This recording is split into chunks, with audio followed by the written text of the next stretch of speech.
Hello and welcome to today's webinar, brought to you by Astrix Technology Group. Today's topic is the importance of strategic planning in laboratory informatics projects.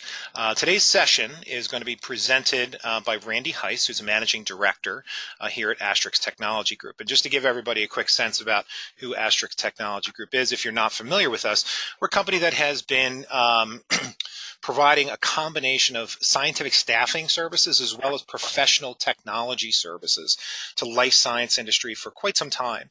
And on the professional services for the life science technology side of the fence, that typically involves implementing, selecting, and helping companies really get the best that they possibly can out of their laboratory informatics projects or LIMS systems or notepads, et cetera, a variety of different types of software technologies that are used to drive efficiency in the lab. So it's really about who Astrix is.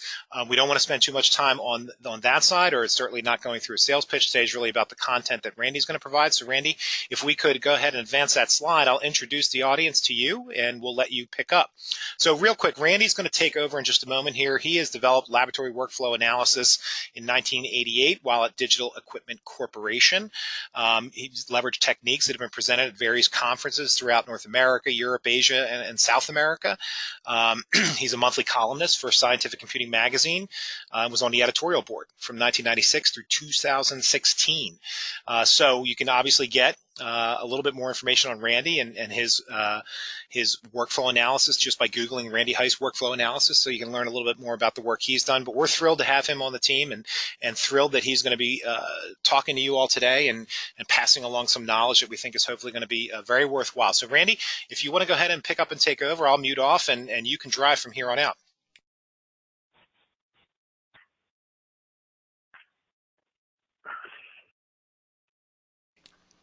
Are you with us, Randy? I am. I'm just trying to advance a slide here. Okay. You can use the letter N for Nancy. We'll get it. And that's not working for me. You can try to click the screen. Okay. There we go. There we go. We'll just go that stuff. All right. Welcome, everybody. Sorry for the little technical glitch. So we're going to take you through kind of the whole application of business process analysis and how we apply it not only to vendor selection, but also shaping a project and reducing failure rates on projects. We'll talk about all that in extensive detail in just a moment. We will address the criticality of understanding the current state of your company's processes. There's a lot of reasons to understand how you work at the proper level. One of them, or at least a couple of them, we'll be talking about today. But just having a good grounding of what you're doing in your business at the right level is very helpful for a number of reasons. We're going to talk about why some of the flow charts that we see produced out there in the field, either by customers for various reasons, are typically not useful in project work. And we'll get into the details on that. We'll also discuss how future state process flows can save time, money, and sometimes careers. And we'll talk about how to derive system requirements from workflow maps. And we're going to discuss how that differs from how some vendors approach the deployment of projects. And we'll talk a little bit about the best practices for site harmonization. For any time you have more than one site, arguments occur. So there's also a good section of our presentation today will be discussing harmonization. First, we're going to talk about a survey that was conducted by Astrix, and we conduct these every year. A key point in the bottom here is that nearly half of all respondents reported that their LIMS had either a net neutral effect on or actually decreased work efficiency and productivity in the lab. So there were 100 R&D professionals were surveyed across a wide variety of industries. More than half of the respondents were from companies with more than 500 employees, so very big companies. And almost 79% of the respondents indicated at least one LIMS is currently being used in their company. But the key takeaway here is this fourth bullet down there, that half of respondents reported that their LIMS had either a net neutral effect or actually decreased work efficiency in the lab. Why is that? Well, we'll get to that in just a moment. We'll first address one of the questions. How satisfied are respondents with their LIMS? Well, in this case, if you look at the graphic on the right, it's only okay is the the answer that more than half of the people responded to, not satisfied, or next question please, kind of constitutes the rest of the respondents there. And this is kind of disturbing to see, and it's absolutely common. What we have found is that the larger the project, the larger the company, the more complex, the larger the degree of dissatisfaction. And we'll talk about that in a little bit of detail. So we talk about that not very many projects, only 27% indicated a high level of satisfaction with their LIMS. And that's certainly not a good thing for companies entering into a prospect of spending hundreds of thousands or millions of dollars on a LIMS deployment. A couple of other key questions here. Was business process analysis used to develop an optimized future state? Okay. In some cases, yes. In many cases, no. And so it leaves us with the question of how did they go about defining what they were trying to attain? You know, what was the future state going to look like? The second question here is, did the implementation team develop functional and technical requirements prior to selecting current LIMS?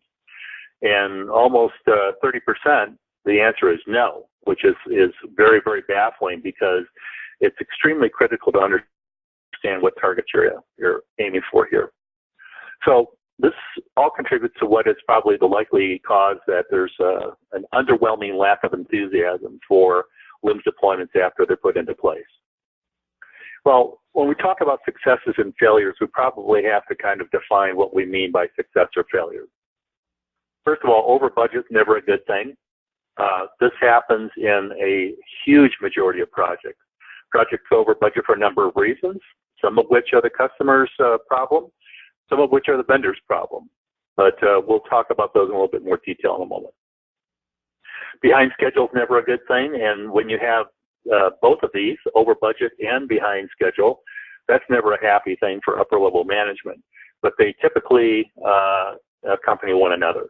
So we've seen projects that are 3 years behind schedule and 2 times over budget for whatever employees are left there that were managing the project. Poor execution, always the case. And again, this is a case of communication we'll talk about in a moment.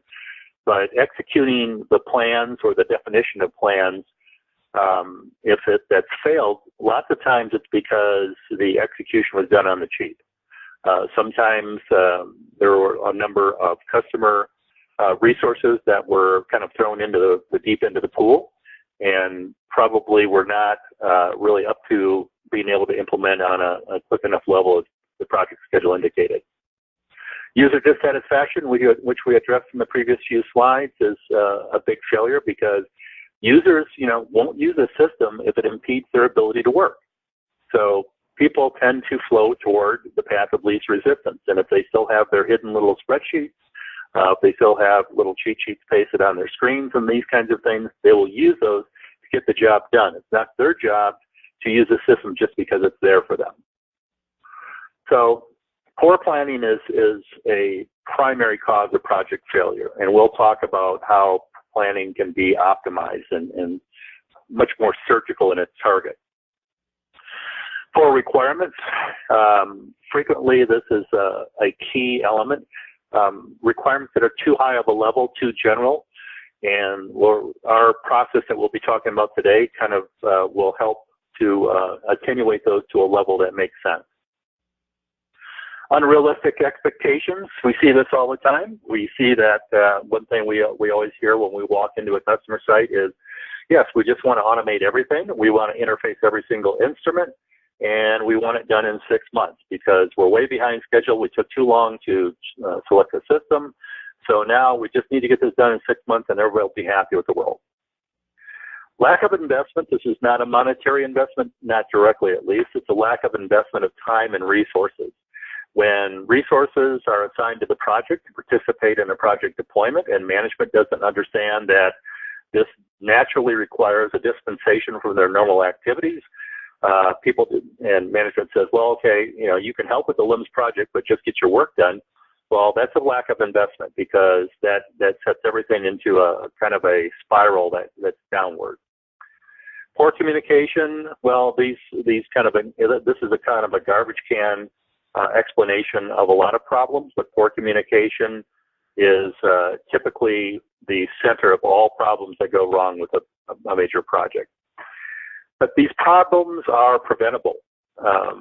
One thing that we tell customers that there's a lot of landmines out there.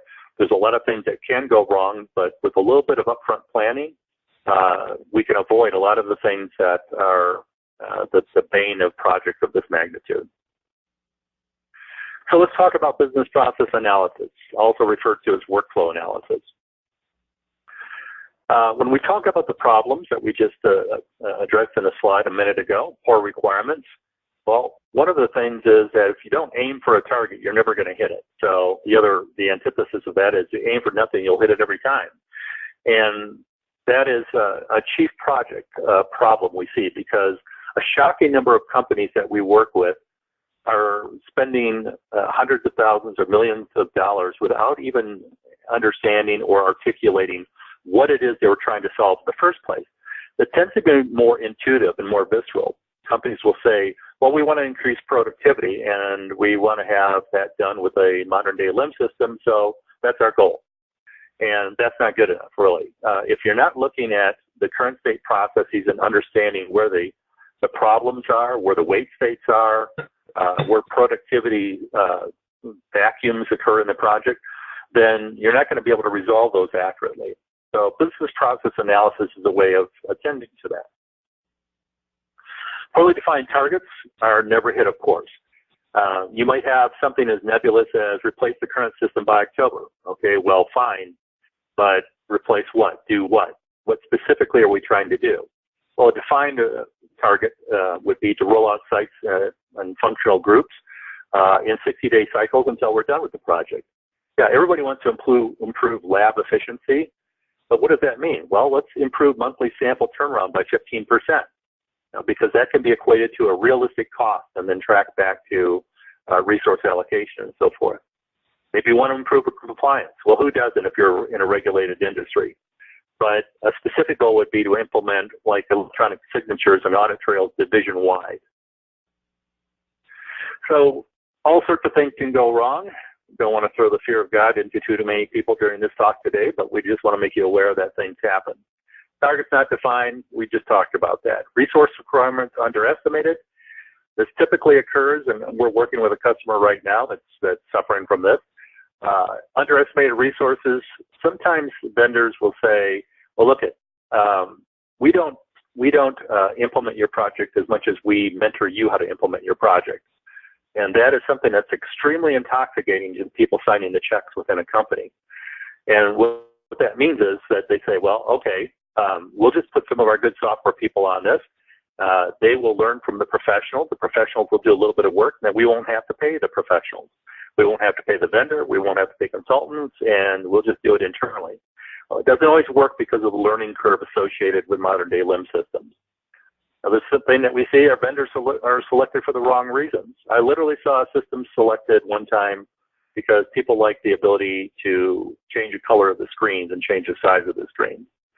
They also didn't select a good system because they didn't like the sport coat that the sales guy was wearing when he did the sales presentation. And these are absolutely true stories. Requirements are at the wrong level. We're going to get to that in great detail in just a minute. Overall business objectives not understood, and that again kind of traces back to the targets that we're trying to hit. And then one thing that happens, and it kind of leads to the vendor selected for the wrong reasons, the box earlier in the middle of the screen here, we call it vendor demo narcosis. And anybody that's ever sat through a series of vendor demos, we do it for a living, so we develop kind of a callus to the bad effects of that. But if you watch 3 vendor demos over 3 days, people are pretty brain dead by the end of that. So business process analysis objectives, as we define them, we want to accurately capture current state environments, no matter if there's warts and inefficiencies that become obvious. We want to define a future state environment, and we want to have the users buy in. Because if the users buy in and feel engaged in helping define the future state environment, then they're probably going to be more likely to use the system. We want to also be able to leverage the latest technology and functionality. We also want to extract precise requirements that only reflect upon agreed upon improvements and focus the vendor evaluations on those requirements. That's a lot. That's a mouthful right there. But if you define a future state environment, as we did in Objective 2, that models the ideal environment that would make sense for how people work in the lab. Maybe we change how samples are assigned into a lab. Maybe we change how work is assigned to different analysts. If we get precise requirements and agree upon them, then we set the stage for evaluating the vendors. And this is going to become very, very important as we differentiate how vendors like to implement systems and believe that the workflow of their product is the best possible versus trying to meet the requirements of the customer. So process mapping, we talk about the current state as-is process maps, which are used to identify the inefficiencies in wait states. The wait states we define as people are waiting around or dependent upon humans to do something. And in cases when people walk away from their desks, they go on break or on vacation, or there are a number of different problems that happen here, and this is not an automated process, then that causes things to go into this kind of wait state and things just don't happen. As-is maps also serve as the underpinning for the future to-be state, because from looking at the problems in the current state environment, we can then target how we improve those things. And we're going to get very, very specific in just a moment on this. So this seems like a facetious kind of representation, but sometimes we have seen entire operations represented on one page of a piece of paper when we go in. This is frequently when customers show us workflows they developed, or sometimes consultants not trained in laboratory workflow analysis have developed. I've seen all of the microbiology for a complex customer reflected with about this many boxes. So this doesn't tell us anything. Samples arrive, they're tested, and all is good with the world. So it's an unsuitable level of detail for identifying process improvement opportunities. And it also assumes that the author just knew everything that was happening here. This slide is not meant to be read. This is at a very finite level. We just wanted to show what a typical, say, a chemistry testing operation level of detail might look. This is an as-is diagram. Notice that all the boxes are black and white. And that is because there's no future state in here and no targeting of functionality. We'll talk about that in a moment. But in here, we're going to be focusing on specific targets. In this case, we're going to pull a slight chunk out of this as-is model, and we're going to go through the process of automating this. So we're looking at a case where this is a manual testing environment, where people are recording the data, the standards, and all the reagents are going to be used on a data sheet, a paper data sheet. The analyst is also going to record in several different log books the instrument being used, in this case, chromatography columns, reagents being used, and standards. Everybody that's worked in a lab has seen these. And so we're looking at these particular problems in this little section of workflow as low-hanging fruit. Here we constructed a to-be environment, and it's important to look at the difference between these. If you see how complex this as-is diagram was, this is exactly a representation of a future state environment that really optimized the processes. So a lot of the chaff that we saw, a lot of these extra steps and so forth in the as-is environment were eliminated in the to-be environment. There is a color coding in here. We use color coding to differentiate what processes are automatic LIMS functions and what require interaction with people in LIMS systems. So we're going to focus on the little orange circle here where we have optimized the problems that we called out here in the as-is. We're going to focus on how we did those and optimize those in the future state environment. So in the future state, we went through all that manual operation. You'll see that we have 3 steps here, and we're going to break those out into a great level of detail. Remember, the objective here is when we define that future state environment, we're going to define incredibly precise requirements, because eventually candidate vendors are going to have to respond to these in the case of an RFP. They're going to have to talk about exactly how they're going to attack these different requirements. In this case, we're just looking at 3 boxes here. We're now automatically creating that LIMS run that we saw as manual process earlier. We are going to include required information, and maybe we'll print a worksheet or something like that. If you look at the level of detail to the right, these are now breaking out in requirements. These requirements get documented in a big Excel matrix that we call requirements matrix. In a typical large-scale LIMS project, these will typically number anywhere from 1,000 to 1,500 items. Now, we group those and aggregate them into larger sort of sections, But those have to be responded to by the vendor during the implementation phase. So they serve as the underpinning for the design of the system. Notice the level of detail. I don't have to read it all to you in extensive detail here, but look at at the level that we're getting down to. We're getting down to requirements such as the system must allow the inclusion of QC samples to be sequenced to the run list. Okay, so these are going to then generate that requirements matrix. Stepping back a moment, if we don't capture requirements at that level, we just have three simple boxes. We have, hey, samples arrive, they're tested, and things happen. The vast majority of requirements documents we see are way, way too high of a level to be of any use. The primary issue is that requirements documented at the wrong level can't differentiate one system from another. Everybody is going to be able to generate barcodes. Everybody is going to be able to log in samples. The problems that occur with these systems that we see eventually never happen at this kind of peripheral level that you see.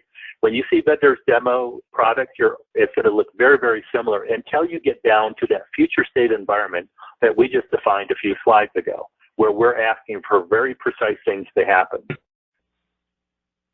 So I bought a camera a number of years ago, this Nikon D90, and I went to take a class on it because I wanted to understand all the functions of it. And the very first thing that the instructor said in the camera class said that, if you turn the dial to automatic, which is on the top there, then you may as well just be buying a point-and-shoot camera that you see on the right, because you're not utilizing any of the functions in the product. That's kind of like if you just implement a limb system and typically pre-configured limbs that you get, and you just take kind of the default and everything, then you're not taking advantage of the project and productivity increase opportunities that you can identify during the future state environment. Those productivity increases that you can define are what you're after. That's what you're attacking that are specific to your organization. So how's this done? So we look at the current state process flows, and those are developed from subject matter expert interviews, usually smaller groups. So you bring in the microbiology folks, maybe a supervisor and 3 workers that actually do the work. We develop all of the current state workflows from those interviews, and it might require multiple days and even multiple sites if this is across several countries. The future state is then developed off-site, because when we do this, it's impossible to sit in a room with a bunch of people and say, okay, well, we did the current state. What do you think? What should we do with the future state? Well, that's very, very difficult to do. It's better to develop a straw model of a future state and then go after that and discuss that with the group in general. The requirements are going to be focused on process improvement opportunities that we showed in the future state environment a few slides ago. And then the project dollars are then allocated to agreed upon functionality and not just implementing all the cool things you see in a vendor demo. Point number 3 on laser focused requirements up here on the top, that our vendors must demonstrate fluency with the functions derived from agreed upon business needs. So if you just get a general demo by a vendor, they're going to show the most flashy, cool looking functions in their products that may or may not have anything to do with the targets that we had selected in the future state environment. Because the future state flow that we defined kind of reflected a best-in-class technology that we needed to solve the problems at the site. So what about site harmonization? What is that all about? Well, in site harmonization, what we're talking about, anytime you have more than one site, you have to remember kind of where all modern-day limb systems came from. Back in as recently as the mid-2000s, most systems out there were client-server models. So if you had a client-server model, we would deal with customers all the time. So a big, let's just say a big pharmaceutical company. They produced almost identical products or maybe slightly different products in 3 different sites. And they decided to buy a limb system and deploy it in 3 different sites. But in the client-server world, you're deploying that same system in 3 different places. Okay, when browser accessed centrally served systems came along, where the limb system sat on a central server somewhere, and then the different users accessed it through a browser. When that model came into play, you suddenly had one executable image and not three, as in the previous example. So now you've got one system, and you can't just sit there and have the nuances of all the different sites driving the system in a number of different directions. Everybody's going to work off kind of a harmonized environment. So there comes the kind of black art of harmonization. When we look at a comprehensive model of all customer work groups, we start at the very highest level. We look at the wait states and process impediments that are identified for future state correction. Now, when you have three sites in my example here, the problems might be different at those three sites. Remember, in the client-server days, if a company bought a LIMS system, they always used to say, yeah, we want to do the same thing in these three different sites. Well, because you're not forced to do it, all sites had their parochial little nuances. They all wanted to implement certain things that they felt that they couldn't do without at those sites. So the problem with that is you're still going to have different support requirements for the different sites' implementations, and the training is slightly different from site to site. So even though companies thought that they implemented the same product across all the different sites, they didn't really do it. And so to get to that model, there's no better time to kind of look at the system at great detail, look at all those problems, warts and all, which we discovered during the as-is process, and develop a comprehensive model that makes the most sense. You know, if you look at, say, stability testing in a company, you might see differences between how different sites kind of handle stability samples. But why not define a model that works for everybody? So when we do this in harmonization activities, after we produce a future state model, what we generally do is go to a central site. And by the way, when we did the as-is models, if we work with a customer who has multiple sites, and we've worked with projects that might involve 8 different countries, but typically, we're looking at 3 or 4 different sites, and we always tell the customer, send us to your most complex site with the nastiest workflow first. Because the chances are, if you solve the problems at the most complex site, the simpler sites, those with lesser requirements and lesser demands, will be kind of assumed right along with the future state model. You'll be able to solve their problems if you've solved the problems of the most complex site. Having said that, when we go in and develop those future state models, we will have collected workflows from, say, in this example, 3 different sites. We look at those collectively. So maybe we look at stability or microbiology for 3 different sites.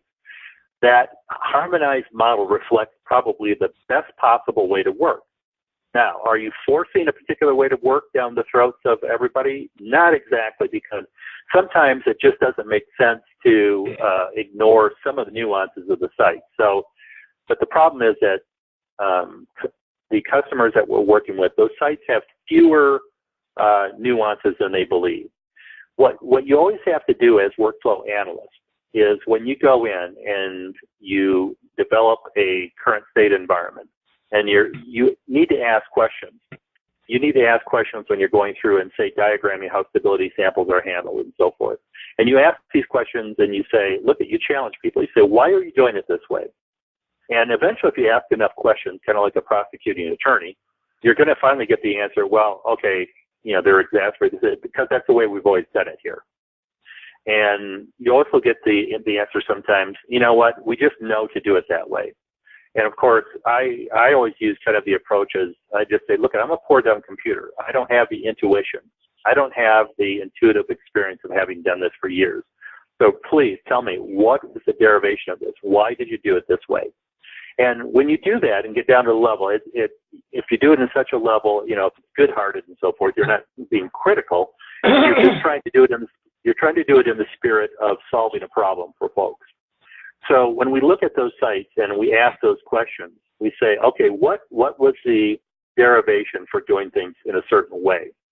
And when you finally get down to it, you go, okay, now I see the problem. I see what precipitated how they went about this process. So when you get to the future state model, you go and say, all right, let's just apply the technology that's available in modern day LIMS. Because remember, at this point, we haven't selected LIMS yet. What we have done is we have gone through and defined a future state environment that works best for the entire company.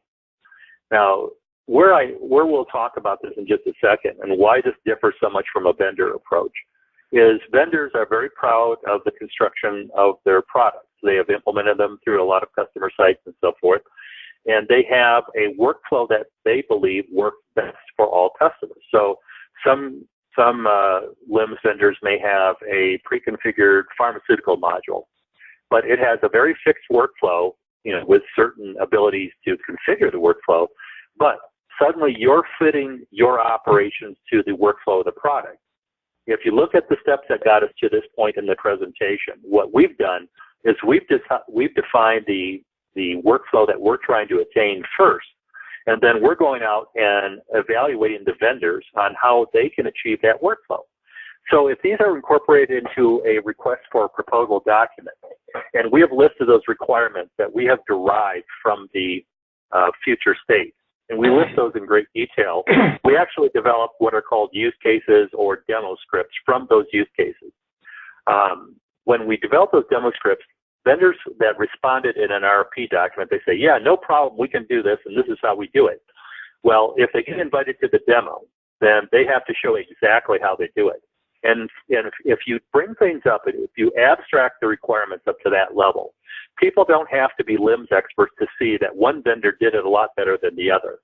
And so typically what happens when we recommend going through this process for the selection of a new vendor is that maybe 5, 6, 7 vendors were given the long list, they were put on the long list, and they were given the RFP to respond to in writing. When those requirements come back, you can evaluate those, and it becomes pretty obvious right away who the strongest vendors are. We typically recommend that maybe 3 vendors get invited to demo, and those are the ones that responded most coherently to those requirements that were demonstrated in the RFP document. So now they've got to come in and demonstrate that. So if you look at the different stages here, step 1 is the workflow analysis that we've gotten us to this stage. The future state model in step 2 reflects process improvements and best state practices for employing informatics software. This is where harmonization occurs because we want to have a future state that accommodates the needs of all the sites. The requirements are extracted in step 3, and they're derived from that agreed upon future state workflow. So the process improvements have already been made by this point. When we get down to step 4, the vendors have to demonstrate the fluency with the future state functionality and not just come in and demonstrate bells and whistles. This is something vendors love to do, but we actually, when we get down to writing demo scripts, we actually only allocate a certain amount of time for each section of the demo. So if a vendor is demonstrating their approach towards stability requirements, we might only give them 15 minutes. And so they better keep on script and they better demonstrate this because they're being scored by the users. So the users that are attending the vendor demos are scoring them, and you better have apples to apples by staying on target here. So finally, step 5 is the project design. The project design is constrained to first implementing the functionality that was the most critical as defined in the future state model. If we get to a point where we've got the basics done and we can actually start using the system, if there were really cool things that the vendor had that weren't in the requirements, maybe those can be brought into play. Fancy screens, advanced analytics, those kinds of things that vendors have that might be nice to have, but weren't absolutely required. So harmonization is a business process analysis benefit for multi-site projects. What it does is it breaks down barriers to commonality. What we mean is by abstracting it up to a workflow level, and you get above just people saying that we have to have this for our site. If you go back to the origins of those workflows, the as-is workflows, and develop that common workflow, you get to a level of abstracting it up to what would be best for the company. How can we make life easier for the people in the lab? So you abstract the functional needs to an agnostic level. So they're not, many companies are on their 2nd or 3rd LIMS system by now. And so when people just say, look, in the old system that we had, we did these things all the time. I don't care what your new system does, but it has to do those things. So now they've driven it down to a frame of reference they understand. What we want to do is drive it up to the need that precipitated that in the first place. So then when you apply the future state environment, you're focused on a better way of doing things, not the way that was constrained by the functionality of the previous product or the homebrew system. We always question legacy operations, and we talked about that a few moments ago, questioning why things were done the way they were going. We look at the nuances between sites. Some sites will require one-off functions, but much less than the customers normally think. We try to say, look, can you work this way? And if not, why not? So we want to understand the critical differences between sites, but try to keep those to a minimum. So when we do finally arrive at that future state environment that's harmonized across multiple sites, realize that support costs are reduced. If you're using the same executable image across many different sites, then you could have your support organization be anywhere. And when I say support, not only technical support, but let's just say you have a group that needs new stability protocols implemented or new users added. They don't have to be sitting under one roof. They could be anywhere in the company because you're using one common system. Training is simplified because you're training people on the common model for the entire company, not a bunch of different deployments for different sites. And the risk and liabilities of supporting multiple sites and multiple deployments is therefore marginalized. A very simple model of harmonization here. If you look at these three examples, Site 1 had a very simple sample handling technique. Samples are delivered to a sample team, and the samples are barcoded. Sample 2, the samples are delivered to a sample team, but then they're placed on the sampling table. And the samples are then barcoded. In sample 3, their difference was samples are picked up from manufacturing sites, and then the samples are barcoded. So they look somewhat similar, but they're a little different between sites. When you harmonize, you say, look, can we all work together here? Can we just have a question that say, does this site have a sampling team or not? If they do, then the sampling team is deployed to pick up from the manufacturing sites, and then they take them to the lab. If not, then the samples are delivered to the sampling team, and the samples are then taken to the lab and barcoded. So this is a harmonized environment that could work for all three sites here. So that's how you start to look at it. I mean, this is a very, very simplistic detail, but it's just a way of looking at opportunities to see, hey, guys, can this workflow work for you?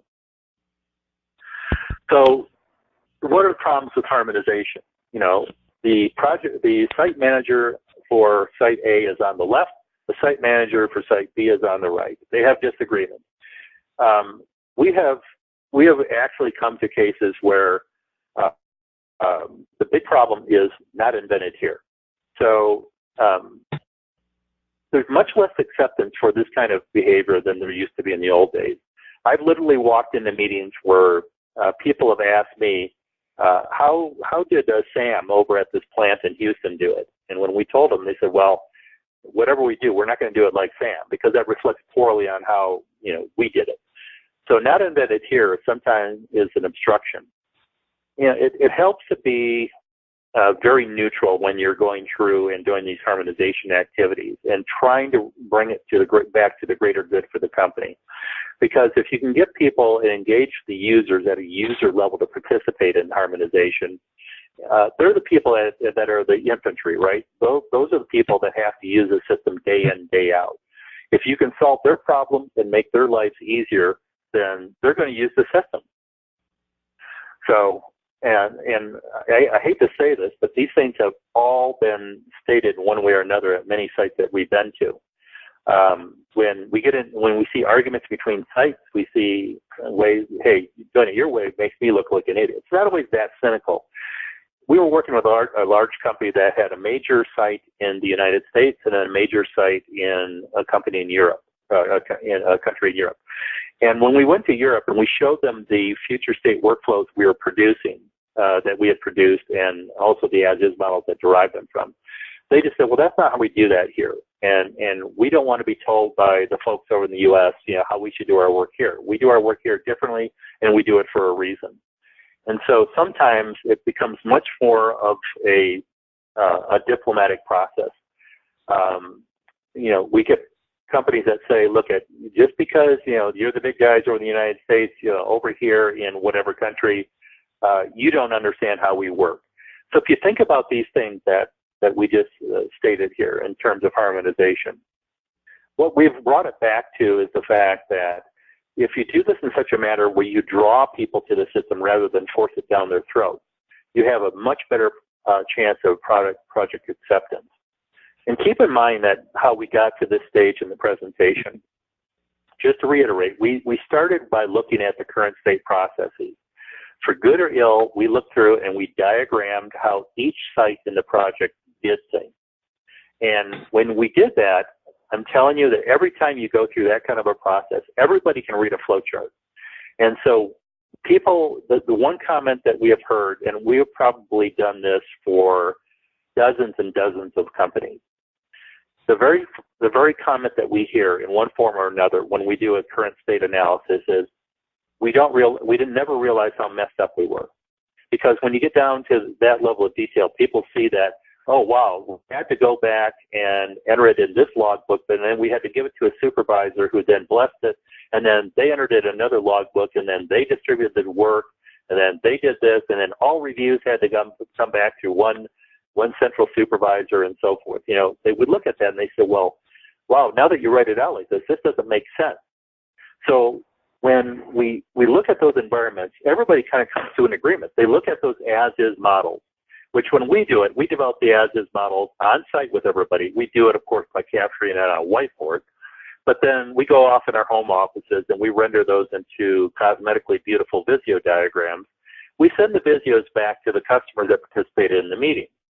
When they get those, we always number our as-is workflows so people can refer to box 1 is not supposed to connect to box 7, it's supposed to connect to box 5.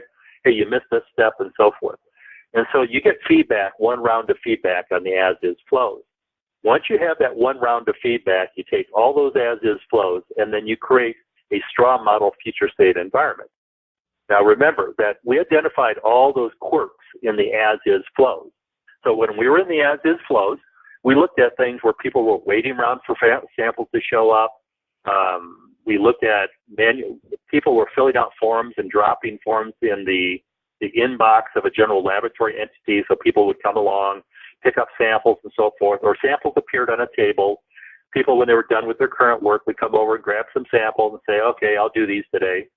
And we looked at those kinds of things, and when you form it into a 2B environment and start to say, let's use a LIMS to automate this. When the samples are brought and logged into the lab, let's instantly notify the supervisor that they're in. One thing that we look at is advance notice. When you give laboratories a maximum amount of advance notice, they can do the kinds of things that they can't do when the samples just show up. And we have that happen all the time, where the first question I ask in a laboratory group is, how did you know you had something to do today? And what they will say, well, you know, in our lab, it's because there's a sample table and the samples appeared on it, and I go and look at the logbook and I see that they came in, you know, a few hours ago. So that's when I knew my day was going to be bad. And so from that point on, I said, well, what did you do then? Well, then I start to round up the reagents. I look for a chromatograph that's open. I start to get my mobile phase together. I start to label my sample containers and that kind of stuff. Now, if you think about that, what I just said, if you think about the fact that you define a future state environment where samples are logged in electronically, and instantly the groups such as microbiology are notified that samples will be coming, that the people in the dissolution laboratory are going to be notified that samples are coming their way. Those things appear on the LIMS dashboard. So in some cases, samples can be logged in a whole day before they're actually received into the lab, because maybe you have people in the raw materials department logging samples into the system. So now when I come in and log in the morning, I see, oh wow, look at all this stuff that was logged in last night. It's going to be hitting here in about 2 hours. I'm going to use that dead time to go and prepare my mobile phase. I'm using that dead time to prepare my sample labels. I'm going to use that dead time to make sure the balances are calibrated and things like that. So now you're filling in dead time with activities because you got advance notice.